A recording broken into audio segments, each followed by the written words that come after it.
Koreans make a dipping soy sauce when they eat pancakes. Today I will show you how to make a delicious seasoned soy sauce and a simple version dipping soy sauce. Slice 1 scallion thinly. Cut out the red pepper into thin slices.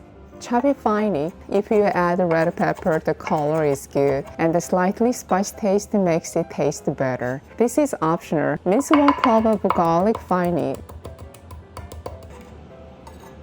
Add 2 tablespoons of soy sauce. Add 1 tablespoon of water so that it is not too salty. Add 1 teaspoon of sugar or honey. Add half tablespoon of sesame seeds. Add half a tablespoon of sesame oil. Finally, add 1 teaspoon of red pepper flakes. Mix well. If the seasoning soy sauce is delicious, the taste of food is upgraded. You can eat it with pancakes or mix it with rice.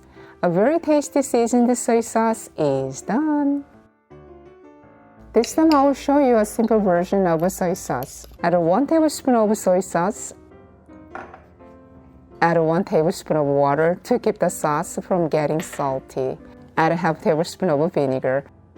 You can sprinkle a bit of sesame seeds if you like. It's simple, but if you eat it with the pancakes, it's sweet and sour, so it's delicious. Hope you give it a try when you make pancakes. Thank you so much for watching. I will see you next week. 감사합니다. 안녕히 계세요. Bye bye.